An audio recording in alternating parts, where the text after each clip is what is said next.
Halo semuanya dan selamat datang di sesi pembahasan kita kali ini. Hari ini kita bakal membedah konsep dari matematika diskrit dan mengubahnya jadi potongan-potongan materi sederhana yang gampang banget dipahami.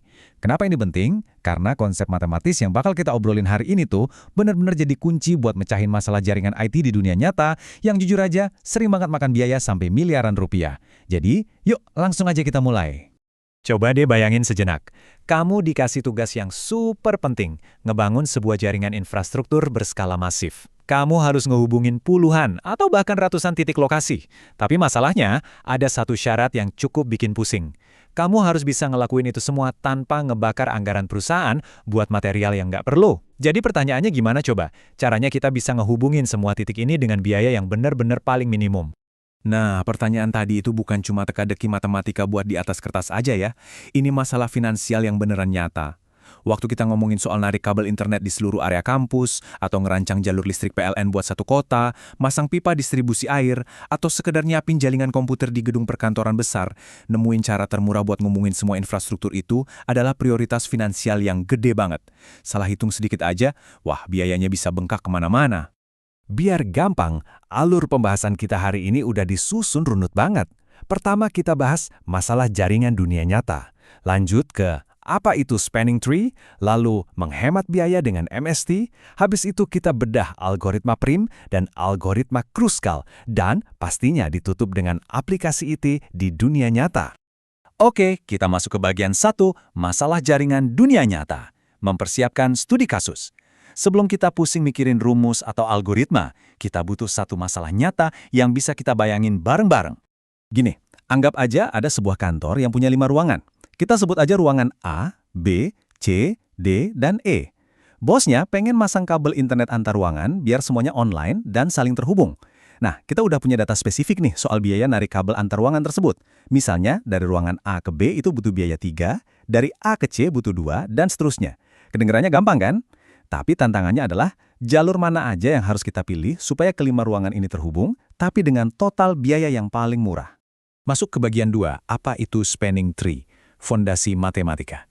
Nah, sebelum kita bisa bantu si bos mecahin masalah kantor tadi, kenalan dulu yuk sama pahlawan matematika kita hari ini. Pahlawan kita ini namanya spanning tree. Kalau pakai bahasa sederhananya, anggap aja titik-titik ruangan tadi sebagai vertex dan jalur kabelnya itu edge. Spanning tree ini intinya adalah sebuah bentuk jaringan di mana setiap titik atau ruangan itu sukses terhubung satu sama lain. Tapi, nah ini poin paling krusialnya, tanpa ngebentuk siklus atau putaran yang berulang. Ibaratnya gini, kalau air udah bisa ngalir ke semua ruangan, ngapain kita bikin pipa muter-muter? Yang sia-sia kan? Jadi kalau ada 5 ruangan, spanning tree cuma butuh 4 jalur kabel buat ngehubungin semuanya dengan sempurna, terhubung penuh tanpa pemborosan. Lanjut ke bagian 3, menghemat biaya dengan MST, mengoptimalkan jaringan. Langkah bikin spanning tree yang tadi emang udah oke. Tapi buat mecahin masalah di dunia nyata, sekedar bikin spanning tree biasa tuh nggak cukup. Apalagi kalau harga kabel antar ruangannya beda-beda banget. Disinilah kita naik level, masuk ke konsep minimum spanning tree, atau kita panggil aja MST. MST ini bukan cuma sekedar jaringan yang hubungin semua titik tanpa putaran. Tapi MST itu ngasih tahu kita kombinasi jalur spesifik yang menghasilkan total bobot atau total biaya finansial yang benar-benar paling rendah. Ini tuh bentuk optimasi tingkat dewa. Tujuannya apa? Ya pastinya buat ngirit biaya jaringan semaksimal mungkin tanpa ngorbanin konektivitasnya sama sekali. Bagian 4. Algoritma prim. Pendekatan berfokus pada titik atau vertex. Pertanyaannya sekarang, gimana dong cara nemuin kombinasi jalur termurah itu tanpa harus main tebak-tebakan? Untungnya, para ahli matematika udah nyiapin 2 alat keren buat kita. Alat pertama kita namanya algoritma prim.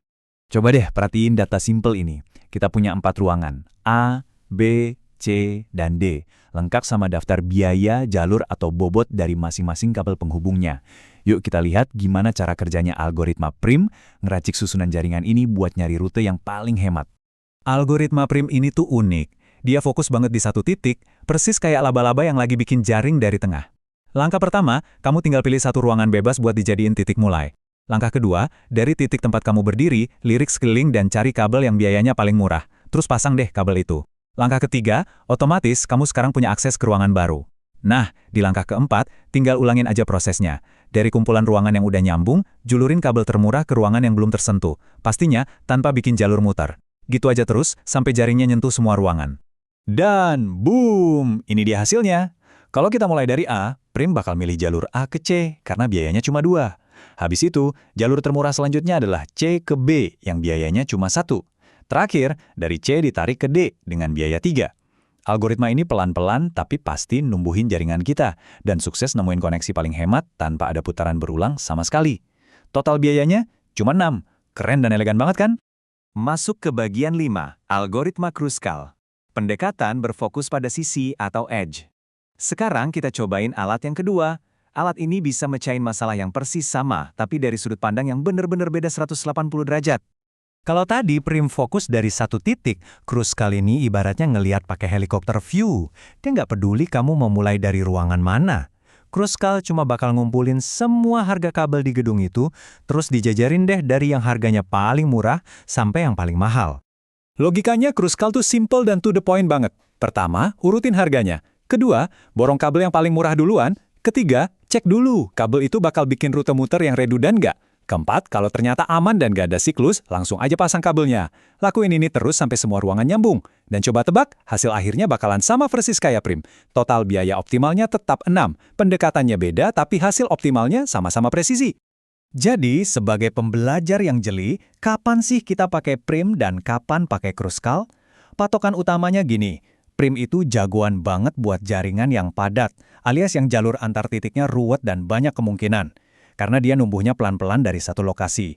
Sebaliknya, Kruskal itu super efisien buat jaringan yang jarang, karena kerjaan dia cuma nyomot jalur-jalur termurah yang tersebar. Paham perbedaan dasar ini bakal ngebantu banget pas kamu ngehadapin masalah IT yang kompleks nanti. Oke, sekarang yuk kita bawa logika matematika ini balik ke masalah bos kita di awal tadi. Masih ingat kan studi kasus 5 ruangan kantor yang mau dipasangin internet? Pakai logika minimum spanning tree yang baru aja kita pelajari, kita bisa nemuin solusi paling efisien dengan gampang banget. Kita pilih jalur CD karena biayanya cuma 1, terus AC yang biayanya 2, AB biayanya 3, dan terakhir nyambungin sisa jaringan ke DE yang biayanya 5. Beres! Semua ruangan sekarang udah online, gak ada siklus yang redundant, dan kantor cuma perlu ngeluarin total biaya 11. Masalah dunia nyata, sukses dipecahkan pakai matematika. Bagian 6. Aplikasi di dunia IT. Mengapa hal ini sangat penting di dunia nyata?